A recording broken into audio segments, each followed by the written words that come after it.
Sejam bem-vindos à nossa aula sobre o tráfico negreiro.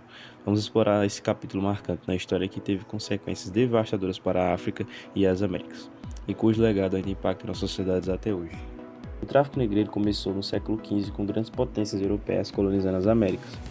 Como a mão de obra indígena não foi eficaz devido à sua maior resistência, os europeus passaram a escravizar africanos, principalmente nas plantações de açúcar, tabaco e café.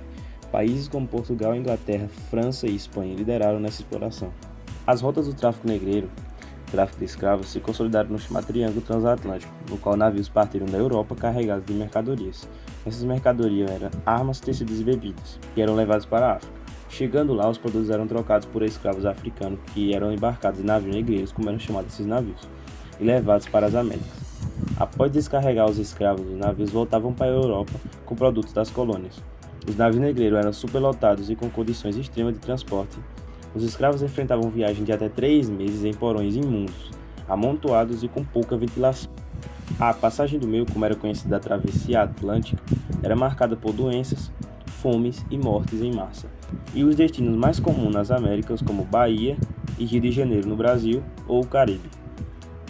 Nas Américas, os escravos trabalhavam nas plantações e minas sob condições brutais, mas mantiveram aspectos de sua cultura como a música e a religião. Formaram quilombos como o Quilombo dos Palmares, que foi o mais conhecido, que foram importantes focos de resistência. Como já foi mencionado, trazidos na África para trabalhar na lavoura, na mineração e no trabalho doméstico, os escravos eram alojados em galpões úmidos e sem condições de higiene, chamados de senzala. Além disso, eles viviam acorrentados para evitar fugas, não tinham direitos nenhum e não possuíam bens, e constantemente eram castigados fisicamente. O tráfico negreiro teve consequências devastadoras para as sociedades africanas, desestruturando reinos, economias e laços sociais. Regiões inteiras foram despovoadas, com milhões de pessoas capturando e enviando para as Américas. Isso causou um esvaziamento demográfico em muitas áreas e uma desorganização nas estruturas políticas. Alguns chefes tribais africanos participaram ativamente do comércio de escravos, trocando prisioneiros de guerra ou membros de tribos rivais para mercadorias europeias. No entanto, isso levou ao aumento de conflitos entre diferentes grupos africanos, muitas vezes instigados por interesses estrangeiros. Houve também resistência africana ao tráfico, como a formação de quilombos e revoltas, tanto na África quanto nas Américas. As guerras internas intensificadas pela demanda de escravos aumentaram a instabilidade política no continente africano, agravando os efeitos de longo prazo da exploração colonial. A abolição do trabalho escravo no Brasil, que foi realizado pelos negros, aconteceu apenas em 13 de maio de 1888, por meio da Lei Áurea.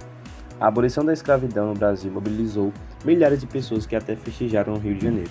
Desde o começo do século XIX, o Brasil era pressionado pela Inglaterra para proibir o tráfico negreiro e essas pressões resultaram na Lei Eusébio de Queiroz, em 1850.